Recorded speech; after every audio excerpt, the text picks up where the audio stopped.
Bonjour et bienvenue dans cette nouvelle vidéo YouTube. Donc aujourd'hui, j'aimerais te parler des constellations familiales en groupe, en ligne, et t'expliquer comment je fonctionne. Alors, euh, il faut imaginer donc que la constellation se fera en visio, principalement via Zoom.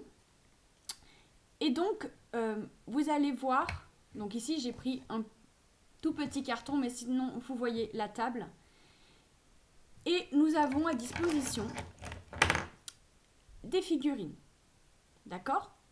Donc, comme l'exemple précédent dans la vidéo où je vous explique ma manière de travailler avec les bouts de tissu lorsque nous sommes en individuel,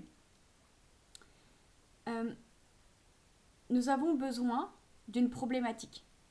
Donc, nous allons reprendre la problématique d'Amina qui a envie d'avoir des relations apaisées avec sa fille Isia.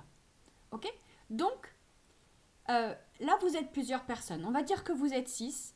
Et Amina vient de nous exposer sa problématique. Et elle va choisir, parmi les 6 participantes, quelqu'un qui va la représenter. Donc on va dire qu'elle choisit Isabelle pour la représenter. Donc Isabelle devient Amina durant la constellation. Et pour que vous puissiez voir ce qu'il se passe dans l'espace, je vais demander à Amina de dire stop. Donc là, clac, clac, clac, stop. Dans les figurines, Amina sera représentée par ce cheval. Ok? Et Amina n'est que observatrice de ce qui se passe. La personne qui va ressentir, c'est Isabelle, qui va ressentir pour elle dans la constellation et tout ce qui est en lien avec sa problématique et le lien avec sa fille. Donc à partir de ce moment-là, je m'adresse à Isabelle et je lui dis maintenant, tu es Amina. Amina, choisis ça.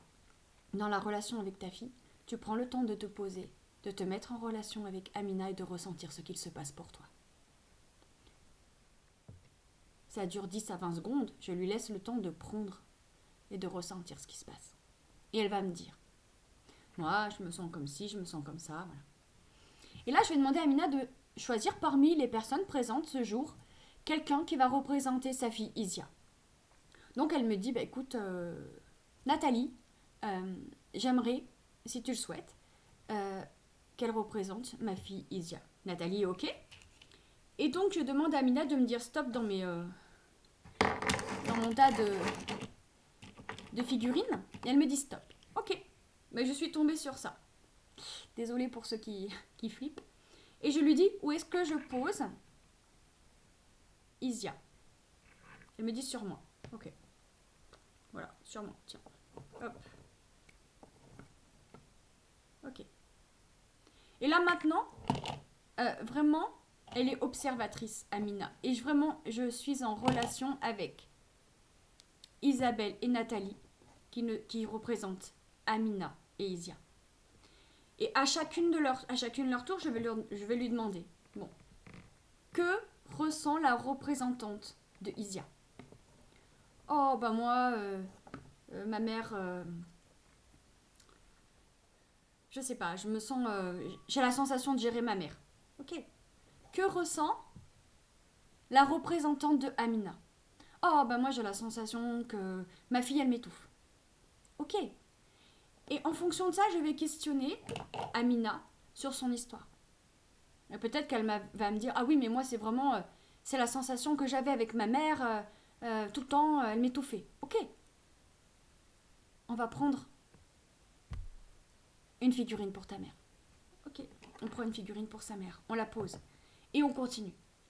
Et elle va choisir un des participants ou une des participantes pour les ressentis vis-à-vis de cette figurine-là qui représente sa mère. Et en fonction de ce qui va sortir et de ce qu'on va observer, je vais faire répéter des phrases soit à Amina, soit au représentant, pour que la situation puisse bouger. Et qu'à un moment donné, on puisse retrouver une configuration apaisée de mère en fille. Par exemple, dans cet exemple-là. Voilà, n'hésitez pas si vous avez des questions à me contacter pour plus de précision. Je vous souhaite à tous et à toutes une très belle journée.